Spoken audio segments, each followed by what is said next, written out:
South Indian short film festival season 2 உங்கள் திறமையை வெளிப்படுத்த ஒரு பெரிய மேடை. வெற்றியாளர்களுக்கு பணப்பரிசு. உங்கள் சிறந்த படைப்புகளை சமர்ப்பித்து வெற்றியை கைப்பற்றுங்கள். இது உங்கள் கனவை நினைவாக்கும் திருவிழா. சூர்யா ரசிகர்கள் எல்லாருக்குமே ரொம்ப ரொம்ப முக்கியமான ஒரு விஷயத்தை பற்றி தான் பேச போகிறோம். சூர்யா 45 திரைப்படத்தோட டைட்டிலை பற்றி செம்ம சூப்பரான அப்டேட் வந்து கிடைச்சிருக்கு. கண்டிப்பாக வந்து ஒரு கூஸ் பம்ப்ஸான வீடியோவாக இருக்க வாய்ப்புகள் ரொம்ப ரொம்ப அதிகமாக இருக்குது.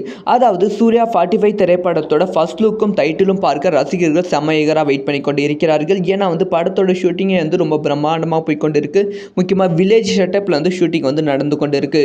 அதனால் இந்த திரைப்படத்தோட டைட்டிலை பார்க்க ரசிகர்கள் செமையகராக வெயிட் பண்ணிட்டு இருக்காங்க. இப்போ என்ன ஒரு அப்டேட் கிடைச்சிருக்குன்னா, இந்த திரைப்படத்தோட அஃபிஷியலான ஃபர்ஸ்ட் லுக் வந்து கிறிஸ்மஸ் அப்படி இல்லைனா நியூ இயர் பண்டிகையை முன்னிட்டு வெளியிட மாதிரி பிளானில் வந்து இருந்தாங்க. ஆனால் கிறிஸ்மஸ் பண்டிகைக்கு வந்து சூர்யா 44 திரைப்படத்தோட அப்டேட் வருவதால் நியூ இயர் பண்டிகைக்கு சூர்யா 45 திரைப்படத்தோட ஃபர்ஸ்ட் லுக் வந்து ரிலீஸ் பண்ணலாம் அப்படிங்கிற பிளானில் வந்து இருக்காங்க. இப்போ என்ன மேட்டர்னா, இந்த திரைப்படத்தோட டைட்டில் ஆல்ரெடி வந்து ஆர்ஜே பாலாஜி அவர்கள் முடிவு பண்ணிட்டாங்க அப்படின்னு சொல்லப்படுகிறது.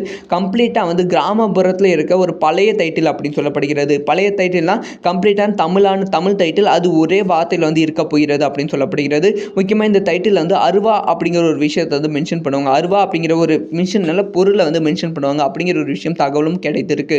ஆக மொத்தத்தில் வந்து இந்த டைட்டிலே வந்து ஒரு மிகப்பெரிய ஹைப்பை வந்து சூர்யா 45 திரைப்படத்துக்கு ஏற்படுத்த போகிறது. இந்த ஒரு விஷயத்தை பற்றி உங்களோட ஒப்பீனியன் என்ன? யார் எல்லாம் இந்த ஒரு டைட்டிலை பார்க்க வெயிட் பண்ணுறீங்க அப்படிங்கிற விஷயத்தை கமெண்ட்டில் லீவ் பண்ணுங்கள்.